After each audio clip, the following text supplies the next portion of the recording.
gonna go over the methods.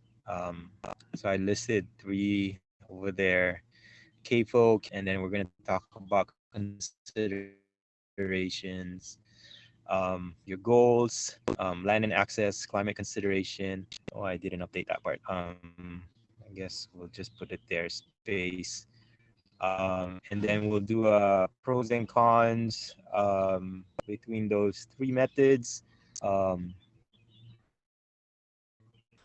and have a little bit of discussion. Okay, so getting into it. So CAFO, or in some publication, or if you go online and search CAFO or AFO, um, I'm just gonna use CAFO or CAFO. It's confined animal feed operations. The United States Environmental Protection Agency defines CAFO as agricultural enterprises where animal excuse me, animals are kept and raised in confined situations. Um, this is pretty typical of what a lot of livestock operations are. Um, it just depends on the size um, uh, and capacity. Um, so we're actually gonna look into those. So, and you guys are probably seen. Maybe your neighbors have. Maybe not quite the extent of um, uh, what we see in the pictures here. The one on the left is chickens. I don't know if you guys can see that, and then the one on the right is pigs. Um, but kind of similar, maybe just on a lower scale. So there's different categories as far as what the EPA will consider you. In this for this slide, it talks about large CAFO,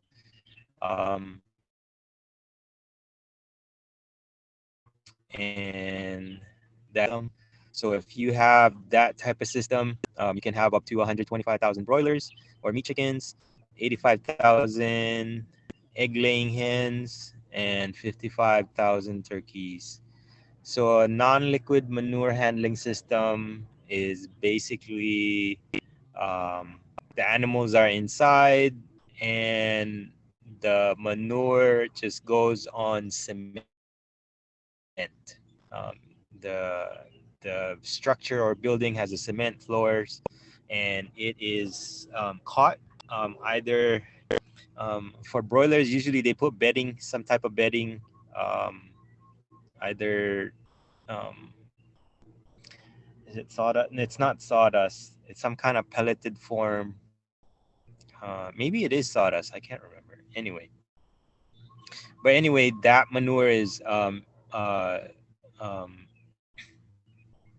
harvested or cleaned either with machines or by hand, depending on the operations. Usually by machines when it comes to large CAFOs, and it is literally either uh, pushed out or sucked out. Um, there is a limit if you are doing a liquid manure handling system. With chickens, it's 30,000. I'm concentrating on poultry only because that's what you guys are going to be doing. It's with poultry. So with a liquid manure handling system, it's usually they usually wash down the pens. So there's a slurry involved. So obviously, uh, when it is when water is used to spray down the facility, there is more waste generated. So it need to be handled accordingly. So um, those are the um, parameters for having a large CAFO. So if you get into these numbers, the EPA categorize you as a large CAFO operation. Okay, for a medium CAFO, again, it's just a numbers situation. So what is that? 37,500 for broilers, which is it's significantly lower than a large CAFO. 25,000 egg laying hens, 16,500 turkeys, and for the liquid manure handling system, you can only have 9,000 chickens. So on the picture in this slide, on that bottom picture, that's large CAFO operations. Those silver colored um, rectangles are the houses, really big houses. Usually can house anywhere from 10 to 20,000 chickens at a time, maybe more. Um, and then those three purple um, uh, rectangular shape um, areas next to them, that's their lagoon, their manure lagoon. Um, and so if you can imagine like putting up these buildings, costs money obviously. And then also maintaining um, those lagoons can be quite the undertaking. And that is why it is governed by the EPA, because in a massive scale like that, um, you know, if something goes wrong, it's going to be catastrophic. It is expensive to start. Obviously, you need land to build the buildings, and then you need even bigger land to store all that manure. Um, and then most CAFO operators are contracted by meat processors or distributors. In CAFO's, environment is controlled, um, which is a good thing. From a business standpoint, uh, you can uh, maximize the productivity of the hens or the chickens, or turkeys, whatever it is being grown. There are optimum temperature and there's optimum conditions where the animal will grow or produce the best. And so if the environment is controlled, those things um, in theory can be achieved. um, of course there's cost involved, not just money wise, but I don't know if you guys have ever been into a farm where there's more than a couple hundred chickens that are housed inside. um, the manure can be overwhelming. So yeah, so that's one of the good things about having setup like this. You can control the environment, to maximize productivity. Again, there's also a flip side to that. So um, uh, just something to think about. Okay, now we're gonna move to cage-free access to outside space. Let me go back to that previous slide. Um, this setup right here, it looks really clean, um, and I purposely put that there. But these chickens are in battery cages. So um, they have a trough where they eat their feed, they eat their food, and then on the bottom, I don't know if you can see the eggs. So these chickens are housed in cages. They can't really go anywhere except, or they can't really move. They're there just to produce eggs, eat, drink, produce eggs, and that's it. Whereas when you go into cage free or free range, chickens can move.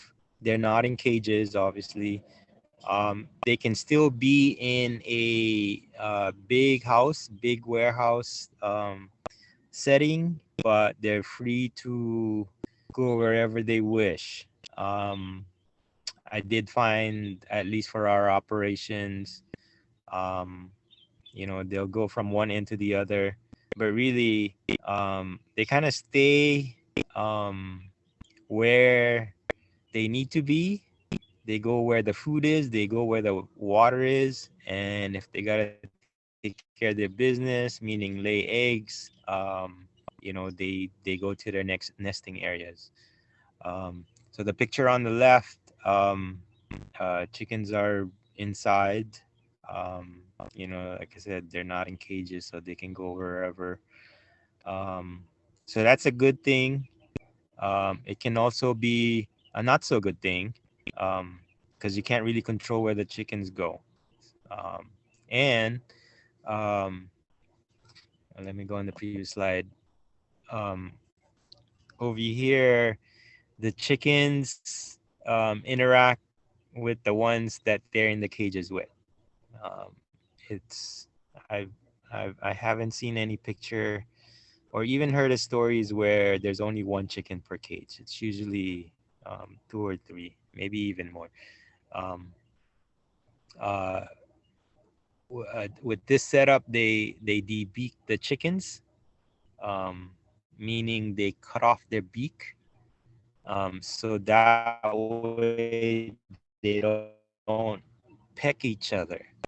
It is a behavior that chickens will do when they are deficient in, I don't want to say nutrients, but they're lacking in some type of protein. That's why they peck at each other. Um, so it's not only a need, but once that behavior is learned, um, it just becomes a habit. Um, so when you get to a cage-free environment, that behavior can be magnified. Okay. I've seen, at least with our operations, we did cage-free, free range. Uh, uh, After a certain age, the chickens would just pick on one particular chicken, and one chicken will die every day. It's always interesting when people romanticize these kind of things, like with agriculture. Um, and if you look at that picture on the right, and chickens are um, out on the pasture or outside, it looks so ideal. It's like, God, this is the perfect scenario. But when I see a picture like this, all I could think about is, okay, the feral cats will have a field day, the mongoose will have a field day, the neighbor's dogs will have a field day. And then somebody asked on the Tuesday class, what about owls? Um, I've never heard about that until a couple years ago. One of the guys in Wailua told me, like, there's barnyard owls.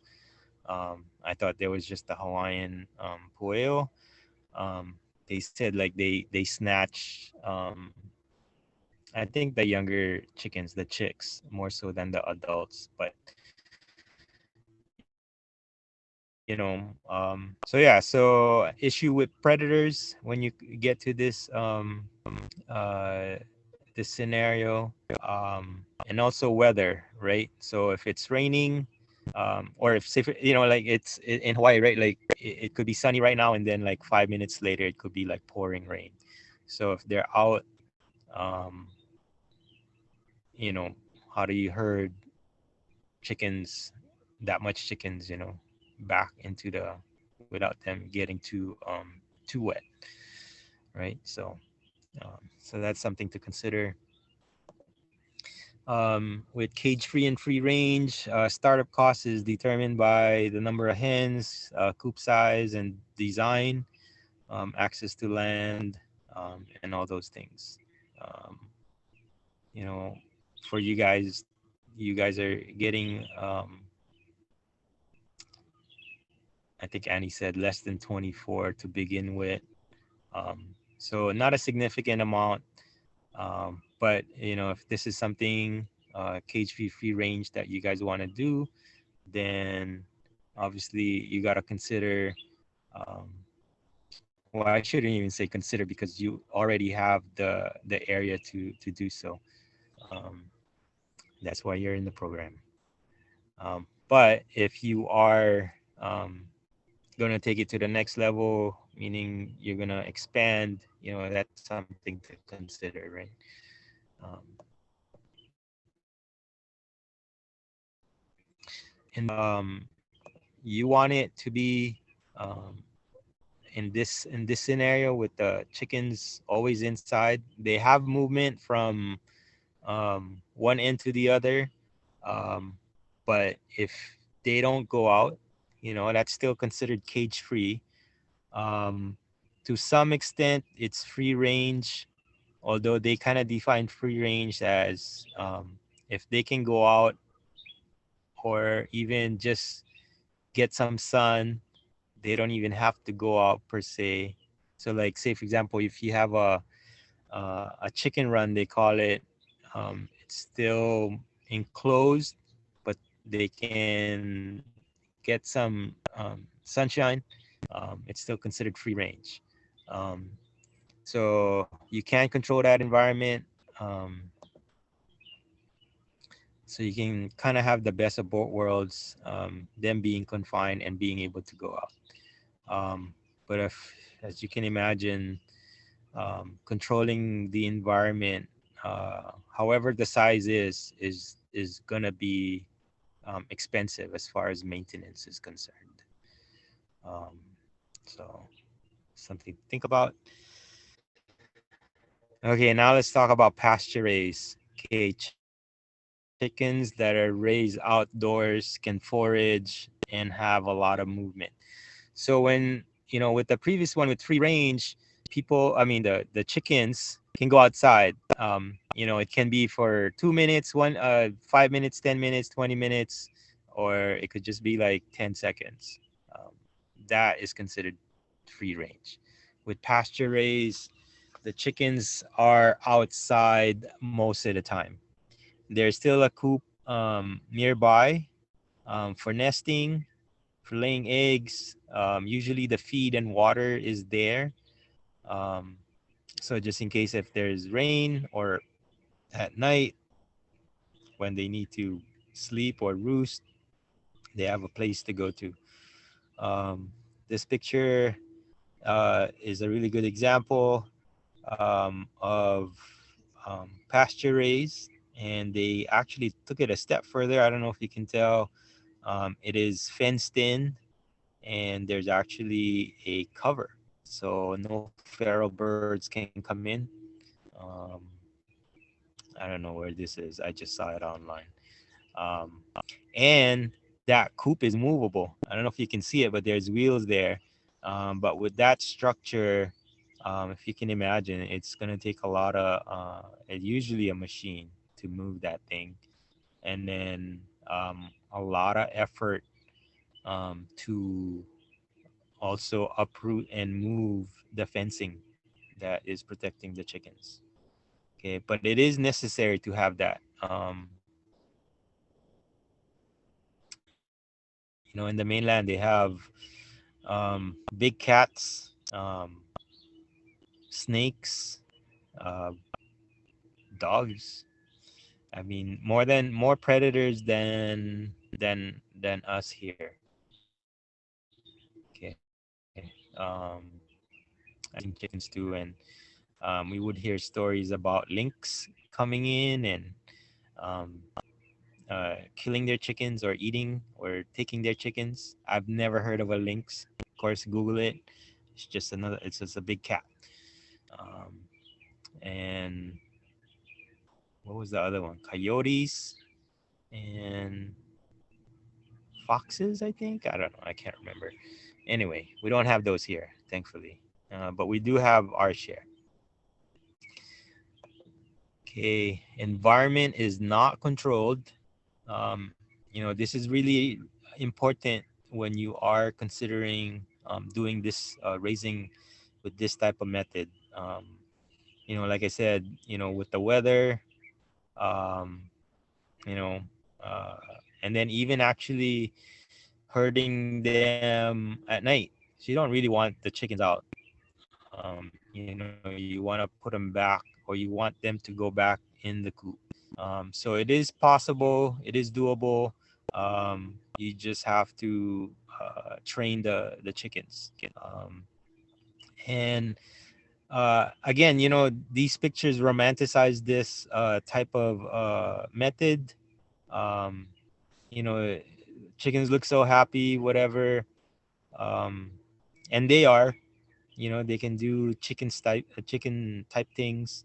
Um, you know, but there's work involved, right? So with this method, in fact, a lot more work. Um, Maybe not as costly, but still. Um, so startup cost is determined by, again, number of hens, nesting coops, access to pasture and land. Um, Again, when I see pictures like this, all I can think about is like, holy crap, that's a lot of work. Um, when you know when it's raining, or if you have to herd them back into that coop. Um, yeah, it's I know we pasture raise our chickens, but and it is a lot of work, but it's this is pretty daunting to me. Um, so anyway, not to say it's not a good way to raise chickens. It's actually a great way to raise chickens. It's just it has an equal amount of effort. Or maybe with the CAFO, you put in large amount of capital, um, but minimal work as it's operational. There's still work, obviously, um, but with pasture raised, minimal capital, but a lot of effort on the back end as the operation is going. You know, there's hybrid models where you can do pasture raised, free range, even CAFO type deal. Um, let's see, like this uh, this picture over here. Obviously, a large structure. I don't know if you can see it, but they have doors. Chickens can go out on the pasture, and then um, you know they have a method of getting them back in. Okay,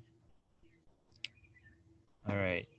So the other thing I forgot to mention, when the chickens are outside, well, actually, this is a good setup. But you know, if you have wild birds, feral birds that are coming in, you know, they can bring disease and can eat their food. Um, you know, that's a biosecurity issue, right? So you want to minimize that, and so they did a good job over here. But when it comes to something like this, or even this, you know, really hard to have biosecurity measures. Um, so something to think about. Um, I know for us, um, we did a hybrid where we had a coop, they're in, and then we let them out, and then they go back in. Um, you know, you just gotta make sure, you know, no wild birds or feral birds that are going in, eating their feed, or getting poop on their water source. Okay. Okay. Let's talk about considerations. Um, so your goals need to be defined. You know, as you do this, I know everybody shared why they want to do this. And then the questions to ask yourselves: how long will I give this endeavor a go? Um, Again, I don't know what the contract is with you and Malama Kawai. Um, you know, and I'm sure you guys thought about it, and that's why you're here. Um, but, you know, you just got to think long term, um, or short term for that matter too, um, Because if you're just gonna be doing it, or maybe something happens and then you want, like, it's something that can provide for you guys, or something that gives you fulfillment, right? So you got to weigh out the pros and cons. um, and it's good to give yourself a timeline, or a time frame, I should say, as to, um, if it doesn't become fun anymore, or if it's becoming too much of a burden. You don't want to kill yourself doing this, if your original goal is not being met, right? So, um, maybe have some checklists. Like, have 10 checklists, and if those 10 checklists were all checked, um, and maybe it's time to reevaluate, like, okay, maybe, you know um, uh, maybe it's time to give it um, or have a pause, um, or whatever. Okay. So, because it can be daunting, it can be overwhelming at times, especially when there are significant events that happen. um, when there's deaths, there's sickness, when they stop laying eggs, when you can't go to a party because you got to feed the chickens or something like that. It makes you evaluate what you're doing real quick when you're at a crossroad like that. um, I know you guys are only getting eventually 50 chickens, but still, taking care of something that is alive can get daunting. And if expansion is a possibility, something to think about: will I have the time and resources to expand? Does my land have the capacity to do so? And will the market able to absorb the increase in production? Um, and he told us that 25% of your eggs are gonna go to Malawa, Kauai, to for them to be sold.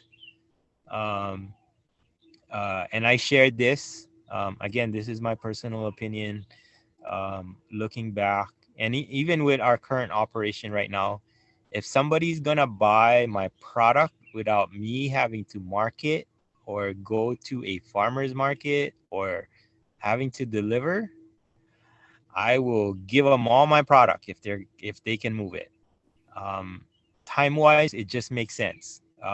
Maybe in the beginning, when you only have, like, a couple dozen and your neighbors are buying it, really easy. But there's gonna be a threshold where it's like, holy crap, what am I gonna do with all these things? So if you have an outlet, even better. um, so for us, when the chickens started laying eggs, we went to the nearest farmers market, which is our kids' school at Sunset Beach Elementary. Everybody was happy. Everybody was like, "Oh my gosh, I'm gonna buy eggs," and we became known as the egg people.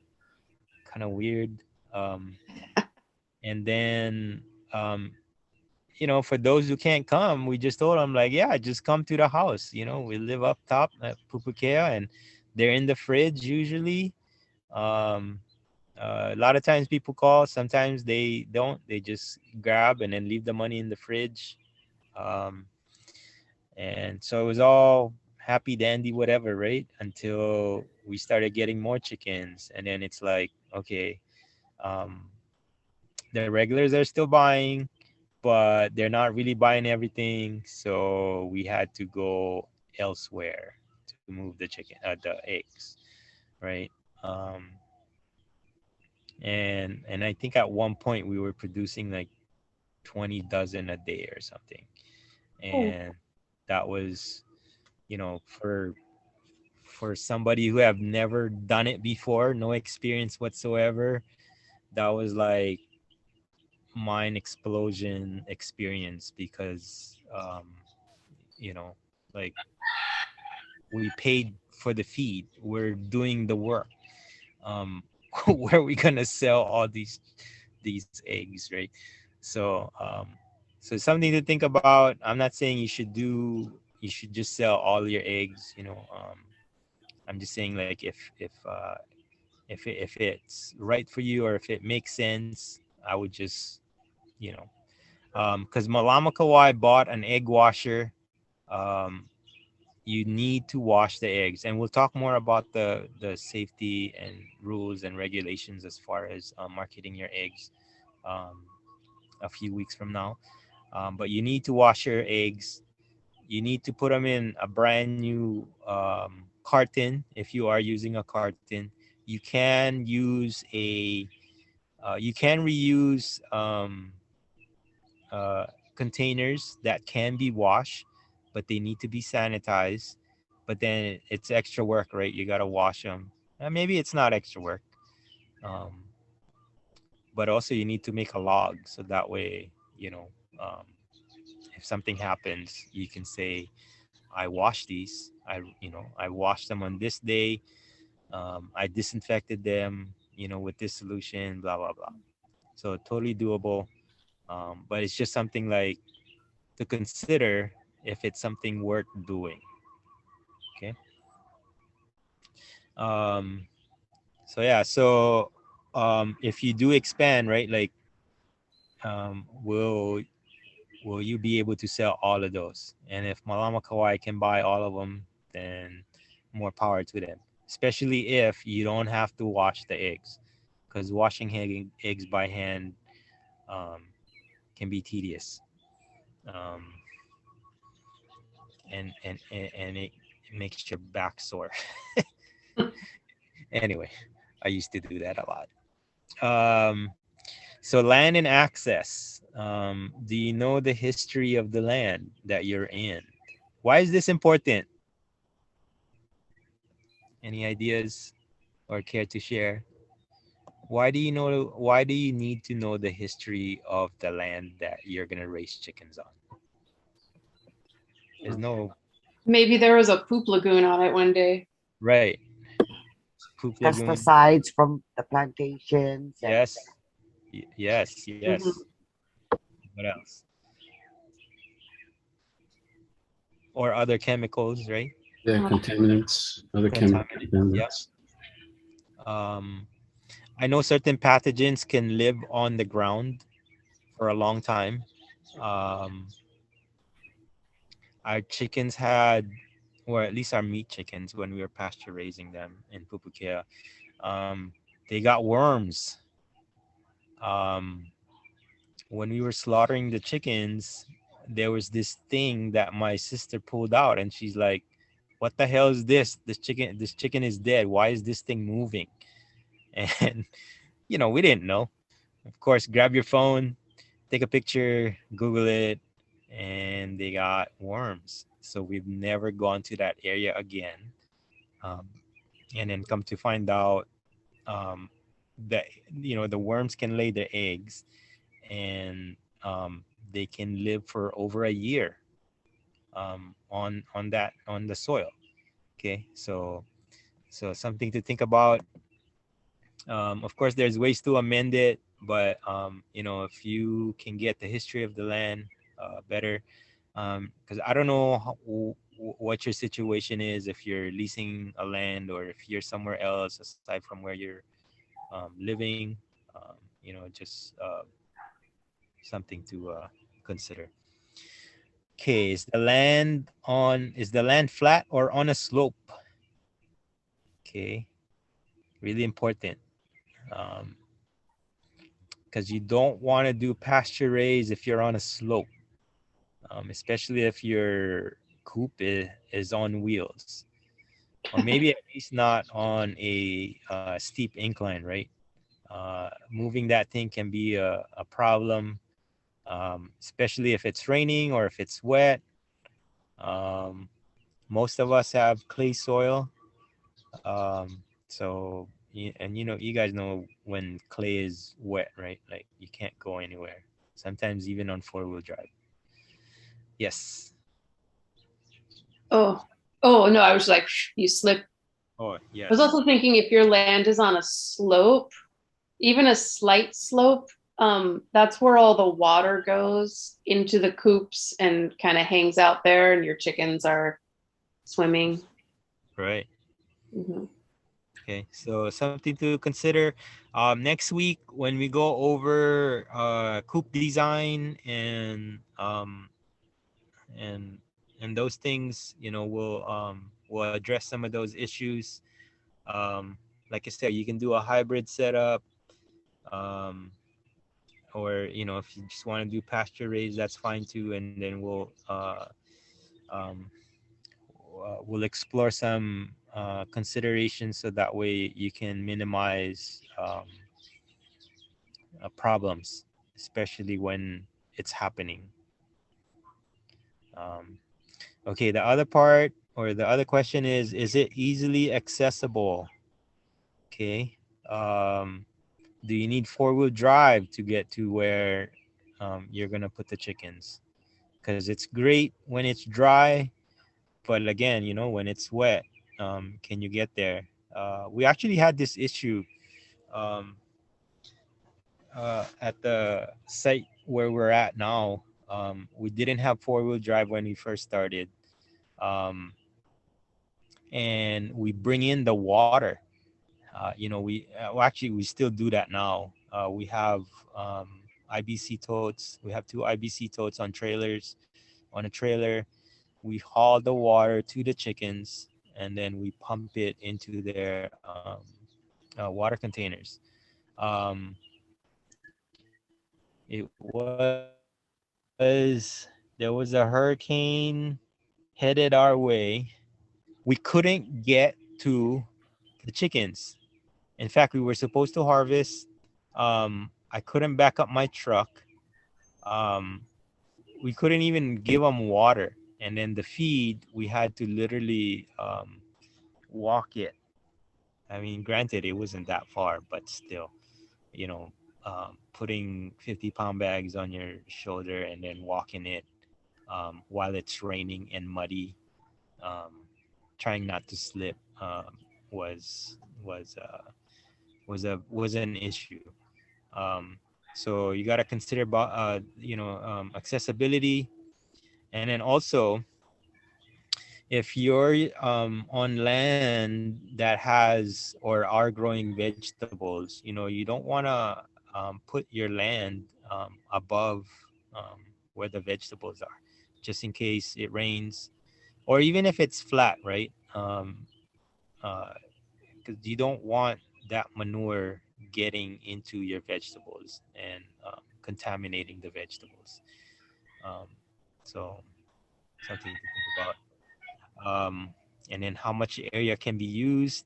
Uh, Again, if you are growing other crops, especially leafy greens or something that is eaten raw, you want the chickens to be as far away as possible. Minimize, no, not minimize, avoid contaminating the area where those leafy greens are grown. Okay. So if you have an area that cannot house beyond a certain number of chickens, and so it's just something to think about. And then, are there any potential predators in the area? Can they be identified? Because mitigating the damage um, uh, or any other potential damage, is really important. If you can identify, the potential predators, right? Um, and then will theft be an issue? Um, you know, I I don't know how it is over there. Um, I'm sure there's thefts when it comes to ag related um, endeavors. But it's just something to consider, especially with eggs. It's easy to get. Um, you know, people can cook it right away, as opposed to like stealing a pig, a little bit harder, or um, or even stealing your chickens, right? Um, we've had some issue with this in the past. They took our water pump, our gas powered water pump, and a crate that we use to transport chickens. And I mentioned it on the Tuesday group. I don't know if people whoever stole those items from us, I don't know if they still come back and steal chickens from us. I feel like sometimes they do because they already have the crate to put the chickens in. Because there are times when it seems like there's less chickens in the tractors. I mean, Mm.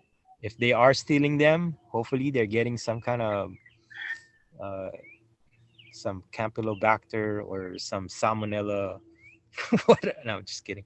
Um, uh, Anyway, so something that needs to be addressed, especially if you're off-site, because we're off-site from where our chickens are at. It's a 40-minute drive for us. There's like a couple thousand chickens out there. So if something goes wrong, and in fact something did one time, um, we're 40 minutes away. It took a while. By the time we get there, it wasn't too late, but some damage has been done. Okay. All right. And then of course climate. Um, what type of microclimate do you have? And then will the method used for raising, or what you're thinking of using, compatible with the climate that you guys are in? So you don't want to do pasture raise if you're on a steep incline and it rains a lot, right? Maybe you need to do like a static coop with the option to free range the chicken. Okay, um, that is something that is more appropriate for your area. I know when we did it in Pupukea, when we first started, we did a hybrid. We had a coop, and then we let them out, um, and then we put them back in at night. At some point, we just got lazy. They were just free ranging, and then we put the feed where the coop is, and the water is still there, so they know to go back there when we do. But after a certain point, um, uh, we some of the chickens actually started roosting behind our dryer. And then as soon as the back door to the house is open, and they've been conditioned, like when the door is open, somebody's gonna come out and we're gonna get fed. So some of the chickens will run up to the back door, and then there's a few of them were already nesting or roosting in the back of the dryer, will just come out. Um, we didn't think it was a big deal until we realized like there was a bunch of manure, in fact a lot of manure in the behind the dryer. So that became a nuisance. And then from then on we decided like, okay, they gotta go back in the coop. Okay. um, and then the other thing to consider, if there is uh, uh, inclement weather happening, like some storms, rainstorms, crazy storms, um, can there be a contingency plan, right? Um, can I mentioned a story. My buddy Fletcher, he's on that side. He's on Kauai, I mean, and I think he's on the North Shore. Um, heavy rains came. I think early 2000 last year, early last year, um, and his farm was wiped out. he showed videos of just, I mean, the whole place was just inundated, with gushing water. So I think he lost a few of his pigs. Um, so something to think about. Your history. The history of where you're at. A potential uh, uh, disaster that can happen. Um, and so it's good to think about a contingency plan if in case those kind of events happen. Um, you know, uh, Being able to save the chickens, right? Because I know there's other important things to think about when those kind of events are happening. But since you are taking care of a living being, you got to consider their well-being too. Okay, we're gonna go to pros and cons. So we'll need your participation.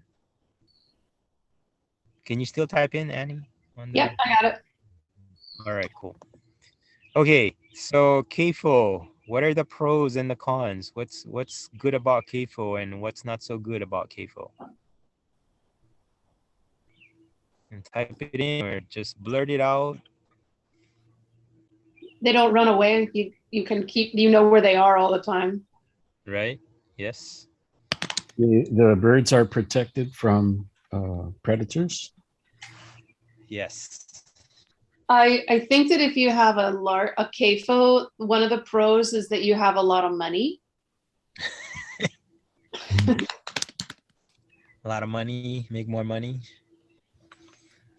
I guess easier access to the feeding and the collecting process. I'm assuming that's easier. Looks easier. Yes, actually, CAFO operations, they use an auger system. They have a silo where the feed is contained, and then they have an auger system. It's like a drill. It moves the feed from the silo, and then it drops it into their feeders. So really, it's just maintenance of those machines.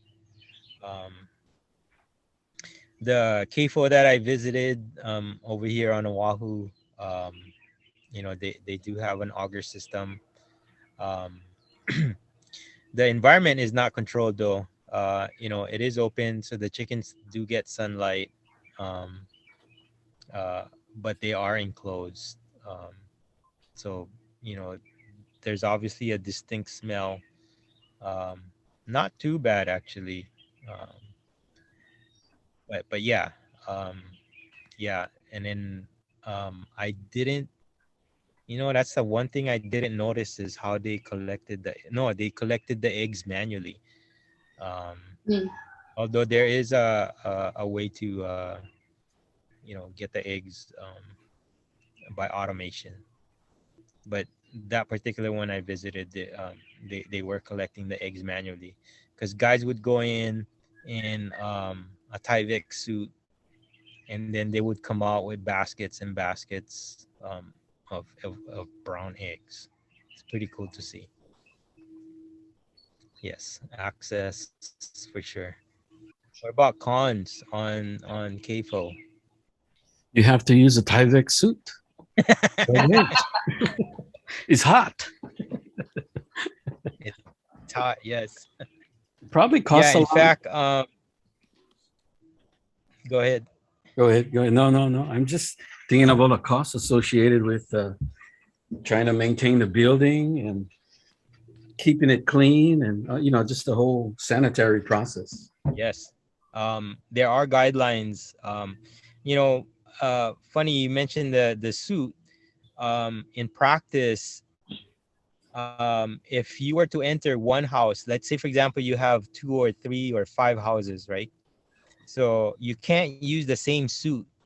After you enter house one, for example, you can't use the same suit to go into house two. You gotta wear a new one. Right. because of contamination or cross contamination. You don't want to bring in what's on house one into house two.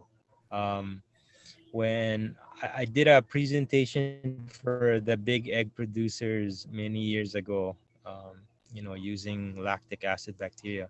But anyway, that was one of the discussions they had when I was there, and they were all saying like those suits are expensive, um, and I think uh, they were able to find a middle ground on how to minimize the expenses as far as putting on suits. But in the mainland, absolutely 100%, you gotta wear um, a suit every time, a new suit every time you go into um, uh, um, a chicken house.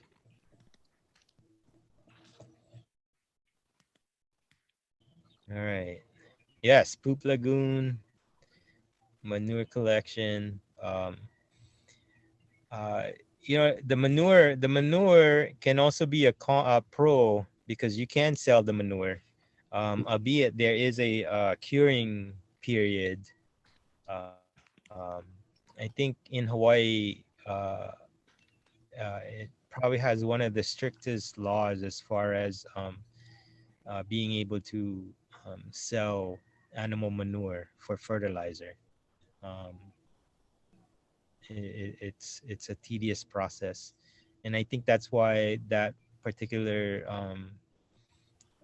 operation I mentioned, Villa Rose, that new one, they use a biodigester to uh, sanitize the manure. Um, uh, it's just faster that way. I mean, they literally cook it, and then pelletize it. So, but of course, that costs money. Cons cages, the battery cages. I know a lot of states are outlawing cages because of animal welfare issues. I'm sure it's still practiced in some parts of the nation. Um, yeah, it just doesn't look right. The animals are not happy when they're in cages. Yeah, less healthier too, Yes, you're right. and more stress. You're talking about stress last week. Yeah, for sure. Um, Again, if you're in a big CAFO, um, think of the ammonia that's being produced by the manure. So if you have a large CAFO, 85,000 birds, right? Um, I mean, the ammonia produced by the manure is pretty overwhelming. So in some CAFOs, well, I know in CAFOs in the mainland where the temperature is or the climate is temperate, when it's cold and they have to maintain a certain temperature. If I'm not mistaken, it's like 92 or 93 degrees. Um, you know, um, all that ammonia is just circulating in there. They do have fans, to suck it out, but you can only suck out so much. Um, Chickens are gonna be subjected to the ammonia, and that ammonia can cause uh, burns, in their lungs. So Hmm. that can't be that can't be healthy. And yes, added stress for sure. What about cage free and free range? What are pros and cons? Happier birds, possibly. They're mischievous little guys and they want to be walking around more. Happier and healthier, maybe. Yeah, less stress. One thing we did notice though, when the chickens can go out and can forage, um, their feathers are, or the plumage is more vibrant, um, Oh, and So What's the- access to nutritional bugs and worms, yeah, or greens even. Yeah. greens. Yeah. And there was I don't want to say a rage, but it was a thing a while back. Oh, it probably still is. I don't know anymore. But people go for the bright yellow yolk on eggs. They're saying, oh, it's high, whatever nutrients. Anyway, the yellower the yolk, the better it is. Um, and to a certain extent, it is. And you get that yellow, deep yellow color from, what do you guys think? Their feed, whatever they're feeding on. Yeah. I want to say Part of it, actually, it's the greens. greens. The Huh. green, yeah. The more greens that they can eat, the yellower the the the yolks are. Hmm. I gotta find that study and send it to you guys. Yeah, that's interesting. Uh, and I shared this on with the Tuesday guys. Do not put paper, especially paper with printed print on them in your coops. I ran out of straw because I put straw on the nesting boxes where they lay the eggs. I ran out, or maybe I was too lazy to get one and they didn't have any. Um, so I decided to put paper, bond paper. So at the time I was working for this nonprofit. So the misprints or whatever. So I took them home, crumpled them up or tear them apart, and use it as bedding. Um, so the chicken started eating the paper, and it produced green colored yolk. And then I know a few days later, some of our customers were calling. They said, the yolks are green. And they said, oh, but we still ate them. And they didn't taste any different, but they just look nasty. It looked like puke green. Wow. So, It's been a so yeah, so combination don't do of that. black ink. Must have been a combination of black ink and yellow yolk equals green yolks. Right. Yeah. I like to think it's the lignin or the cellulose material that's in the paper. Um, but I could be wrong, but you could be right. It's probably the ink. The weather. Weather, yes. Oh,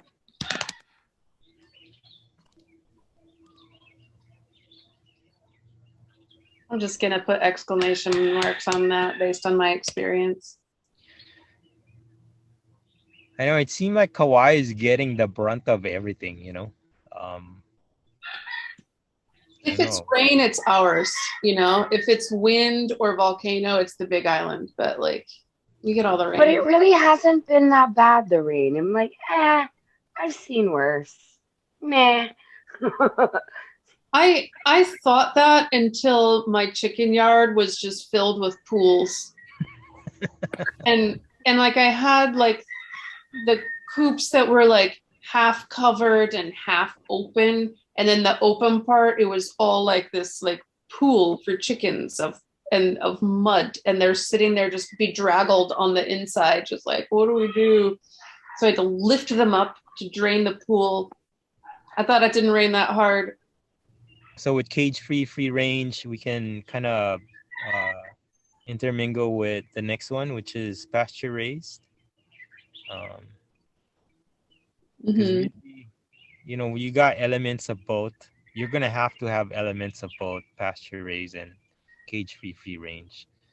Um, so yeah, so Mhm. uh, any pros and cons aside from what we listed on the free range and um, cage free? They go where they. Pasture raised, you have to worry about pests and birds. Yes. Yeah, harder to control. I'm gonna add biosecurity to that one.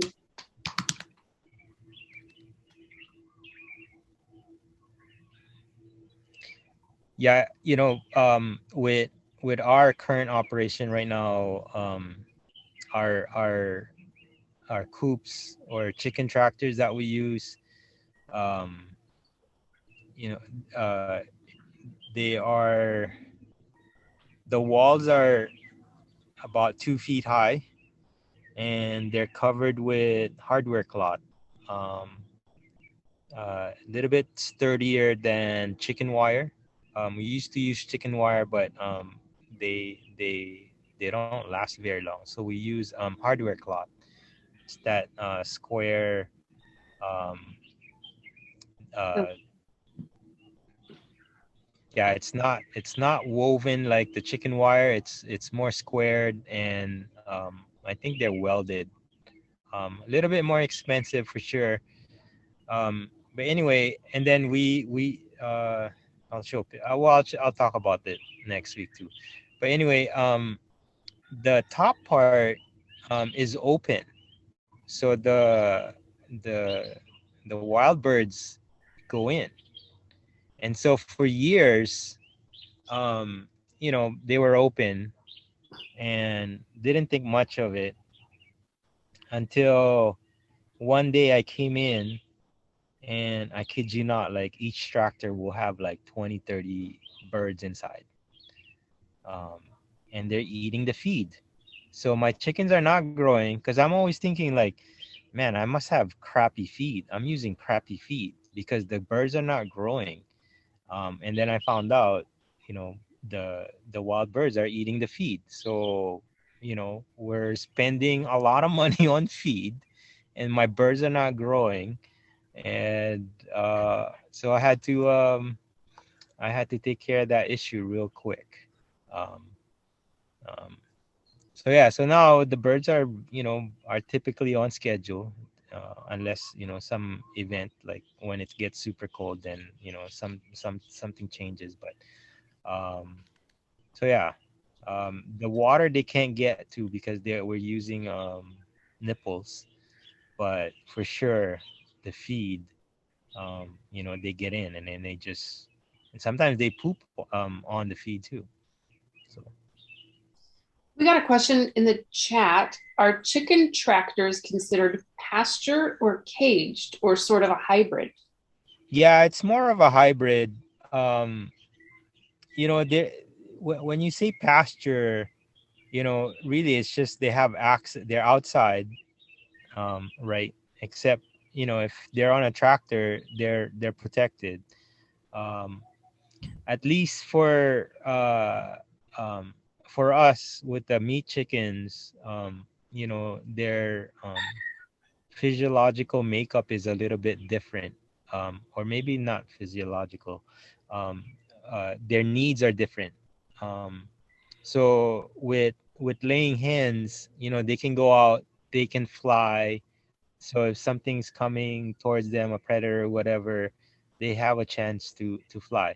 But in our operation, meat chickens, uh, you know, they're meant to gain weight as fast as they could. Um, Oh, uh, they're too heavy to pasture, get away. yes, pasture raised chickens, they can fly. We've had some 10, 12 pound birds that can fly 2 feet. That was pretty interesting to see. But when they're full, just like us, kanak attack action, you eat, you eat, you eat, and then you just want to plop down, don't do anything. um and when we move the birds, when they just ate, yeah, good luck. They literally roll over, like you really literally run them over, and then they'll roll over, then move. um so just just different, uh behaviors, I guess.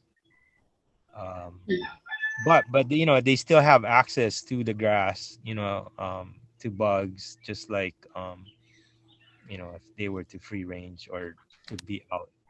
It's just they're protected. Um, in our case too, um, uh, when we did do like the true free range or pasture raised, um, we learned pretty quick. Mongoose will kill them. Like I said, in that picture, when I see birds outside, immediately come to mind is food for predators. So we had to mitigate that, and that's why we use the chicken tractors to protect them. Yes, sunlight, uh, and that uh, is really really important. One for heat, and two, you can tell the difference. Uh, Especially for meat chickens. I'm sure there's something, for the laying hens too, for obvious reasons. But um, for meat chickens, if they are inside, in like a CAFO, even if you're using uh, cage free or whatever, there's a distinct smell, um, and sunlight can get rid of some of that smell, the UV rays or whatever. So, and it does kill some bacteria. But yes, sunlight, obviously. Yeah, that's a good one. Um, Access to greens.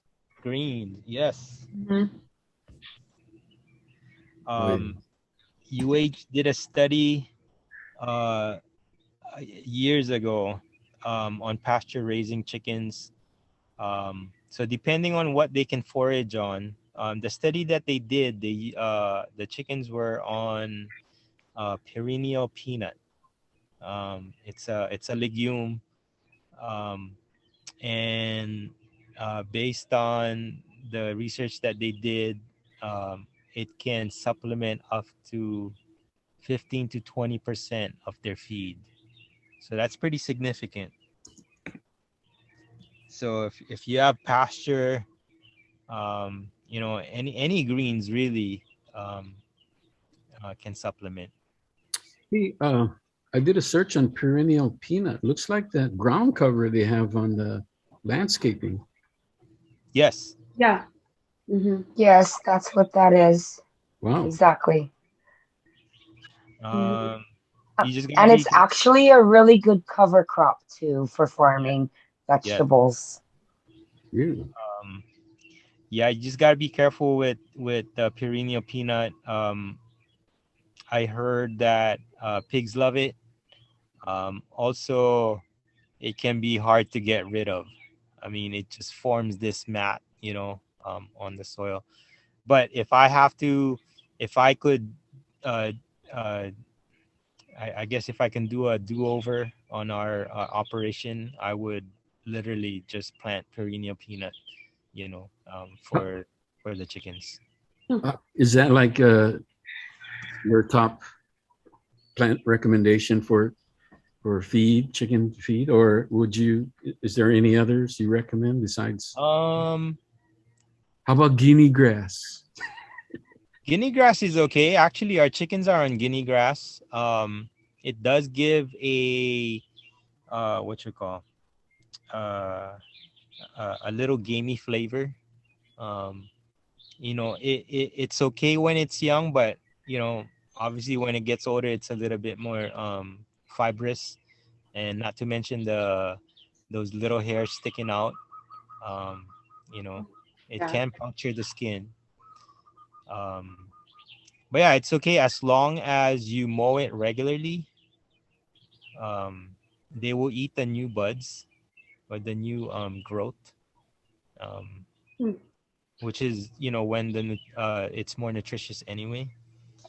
Um, yeah, I mean, if it doesn't make sense for you to seed your place with, perennial peanut.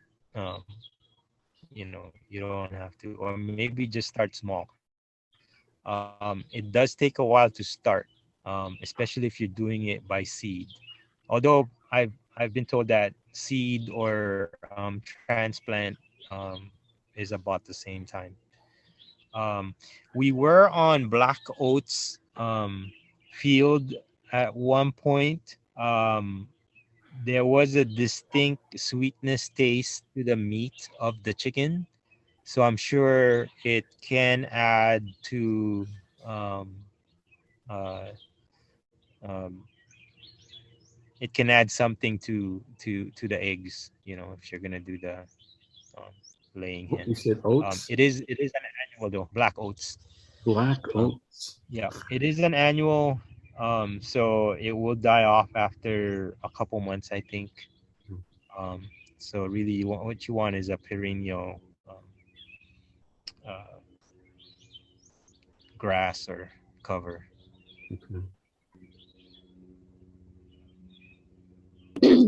I was watching videos of people that kind of make their own fodder hydroponically, like they'll grow barley seeds in trays and make these like mats of greens, and I just like toss it in there and the chickens eat it. Right. No, it's a good deal. We actually look into that when we started with the chickens. So buying the system is okay. The actually you can even make your own. Yeah, let's look at that. But the problem is the seed. Uh, um, in fact, I can't remember the company. Anyway, I inquired about it. The guy called me. I was excited. He was excited. And then when it came down to it, it was getting the seed to sprout, right? And so Mhm. he said, "Oh, I can get you a deal, 10 cents a pound for the seeds." And I'm like, "Oh, that's cool." And I said, "How much I gotta buy?" And he said 22 tons, which is basically a Tons. container. Yeah, one whole container. You know, um, Hmm. and shipping a container, right now, well, I know it went up. It was 7 grand for a container. It might have gone up, and that's a lot of seed, to Mm-hmm. store. To The store seed. effectively. Yeah. That's Wow. crazy. So, but yes, it's um, totally uh, good. It's just it's Mhm. just a cost issue. Yeah. My adult chickens, not the babies that I'm raising for everyone.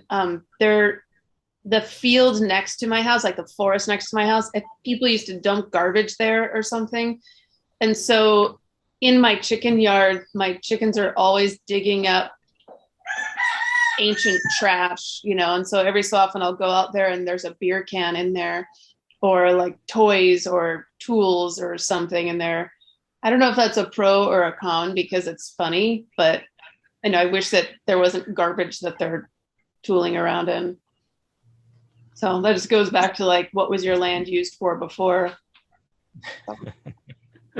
Garbage. So, Garbage, dump, Pros would be fresh air. fresh air. Yes. very good. For both you and the chickens. Yeah.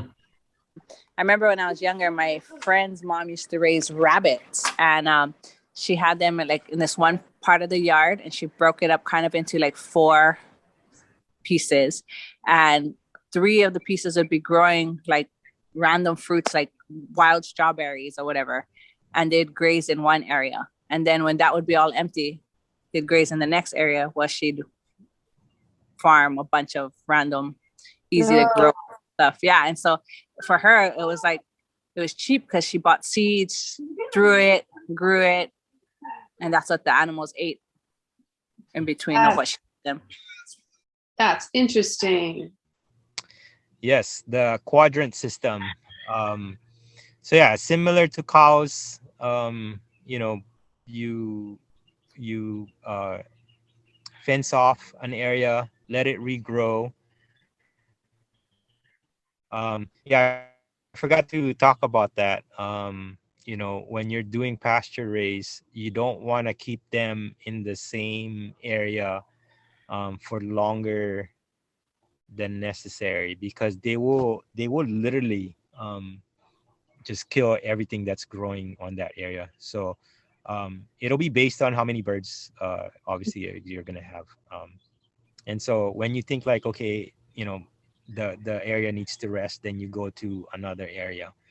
um, but yeah, another way to do it, and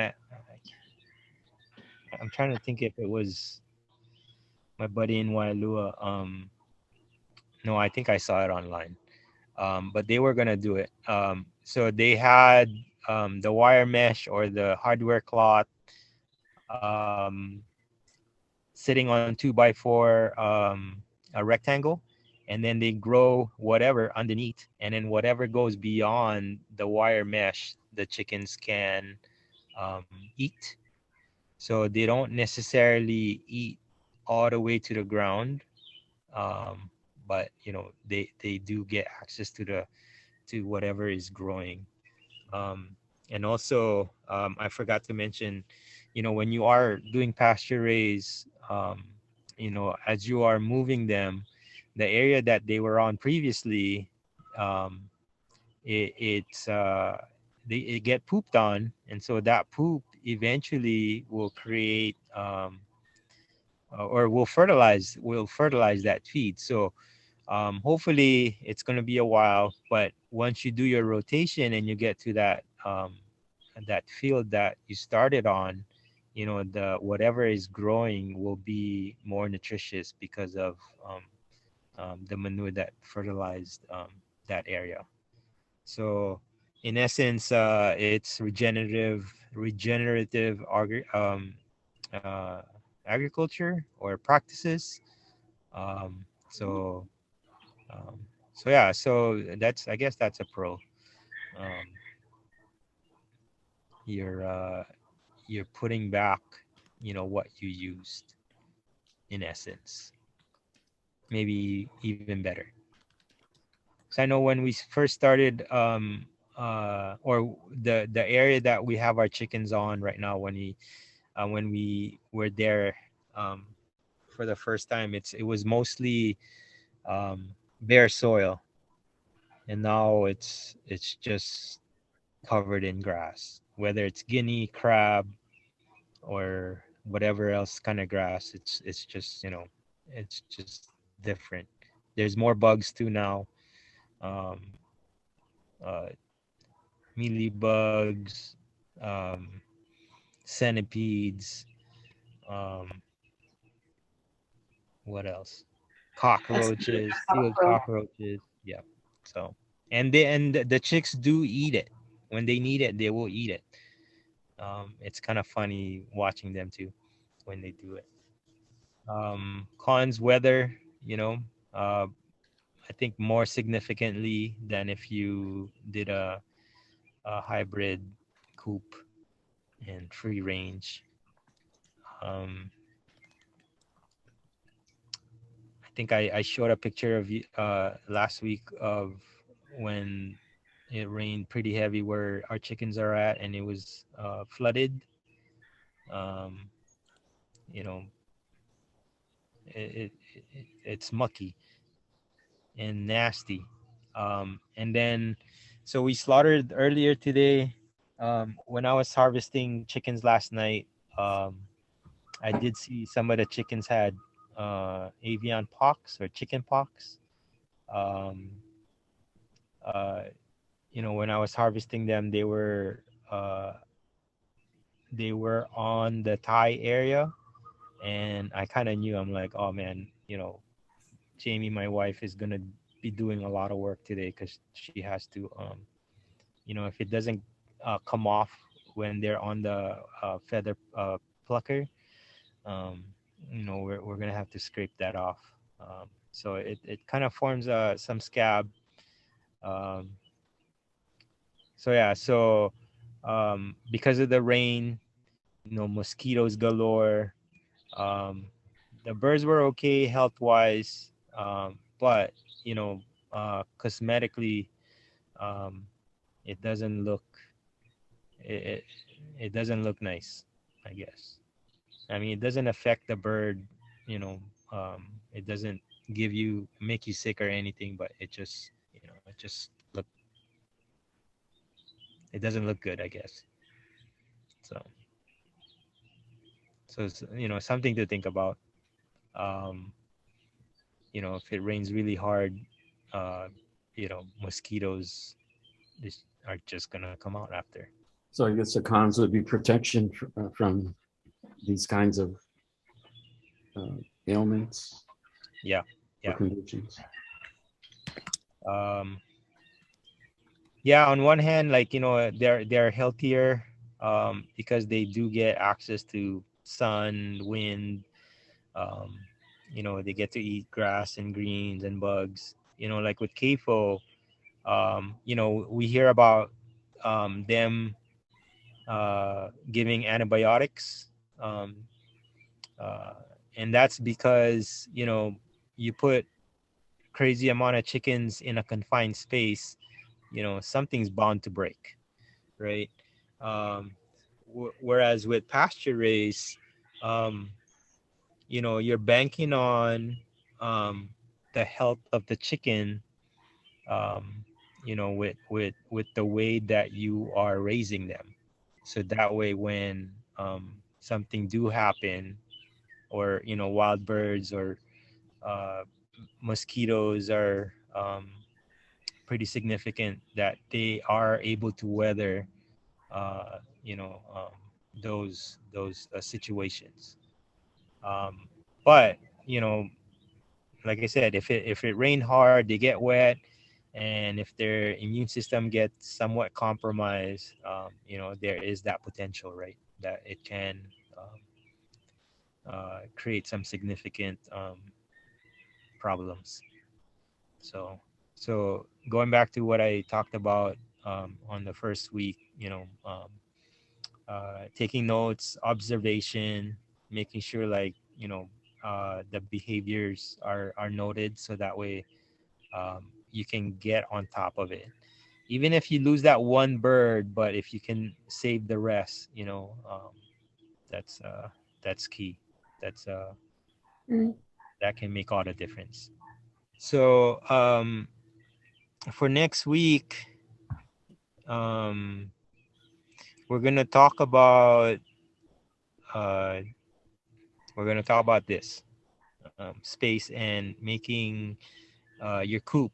And again, percolate all the information, what will be appropriate for you, where you're at.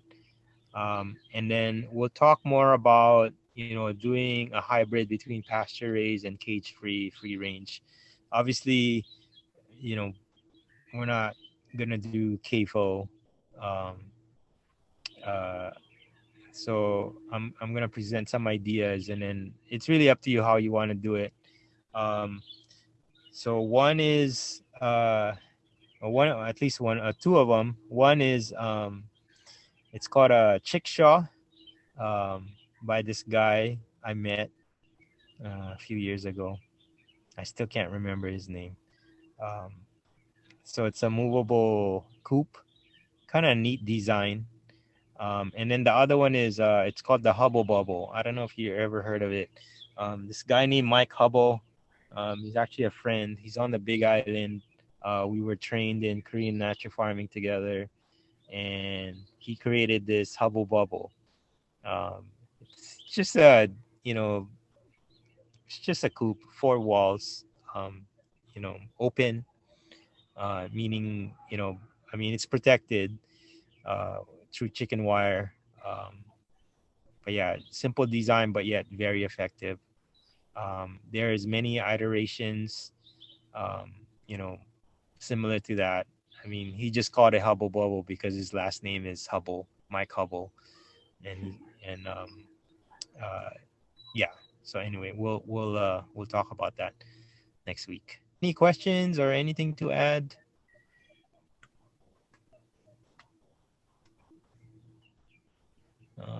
I got chickens for you. Build coops next week.